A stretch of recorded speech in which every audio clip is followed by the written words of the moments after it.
ሰላም ቅዱሳን እንዴት ናችሁ? ጉዳይ የሚለውን ዝማሬ እንዴት እንደተቀበልኩኝ ጥቂት ለማለት ያህል ነው። አንድ ቀን ቅዳሜ ጠዋት ነው የማለዳ ጸሎት አለንና ቅዳሜ ቀን 6 o'clock ላይ መነሳትና ጆይን ማድረግ ነበረብኝ ጸሎቱን። ግን አርፍጄ ነው የገባሁትና ጸሎቱን ጆይን አድርጌ መጸለይ ስጀምር የሚጸለይ የነበረው ጸሎት ምንድነው? በእግዚአብሔር ላይ ማደግ ማለት ለምሳሌ ያ የጠፋው ልጅ ከአባቱ ንብረቱን የሚገባውን ንብረት ወስዶ ከቤቱ ተነስቶ እንደወጣ ይናገራል። ያ ማለት ያለ አባቱ ራሱን ችሎ መኖር እንደሚችል ያሳየበት ተግባር ነው ማለት ነው። እና ግን እዚህ ጋር መንፈሳዊ ነገር ሁሉ ጊዜ ከእግዚአብሔር ጋር ከእግዚአብሔር ስር ከኋላ እየተከተልን የምንሄድበት እንጂ ሰው በእግዚአብሔር ላይ አድጎ ራሱን የሚችልበት እንዳልሆነ የሚናገር መዝሙር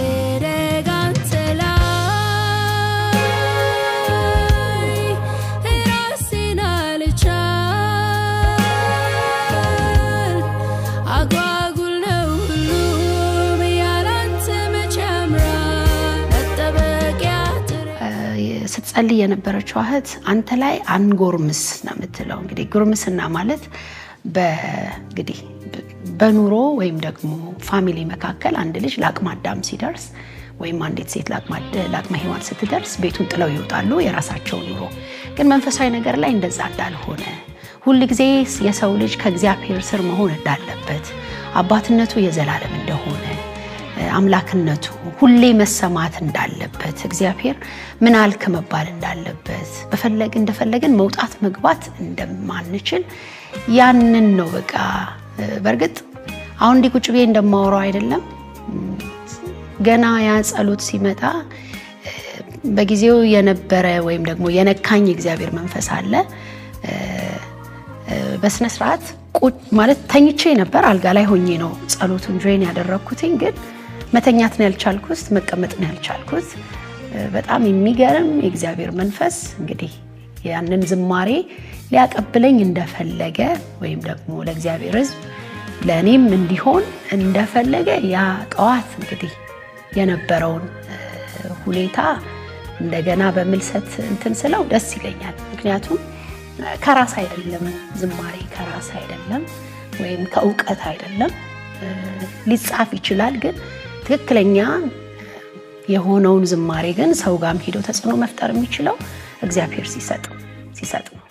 አንተ ነው እንጂ ጥብቅ አድርጎ መያዝ ያዘኝ ያዶ ማልዶ በጠዋት በአንተዎች ነቅቶ መዋለች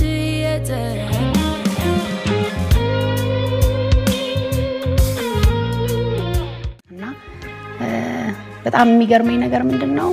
ወዲያውኑ ደፍተርና እስክሪፕቶ እዛው አልጋ ላይ ሆኜ በጣም አለቅስ ነበር። ሰውነቴ በጣም ይንቀጠቀጥ ነበር። በቃ የነበረው የጸሎት መንፈስ ማለት ነው በዛ ቦታ ላይ። ከዛ ወረቀት ሳብኩኝ፣ እስክሪፕቶዬን ያዝኩኝ።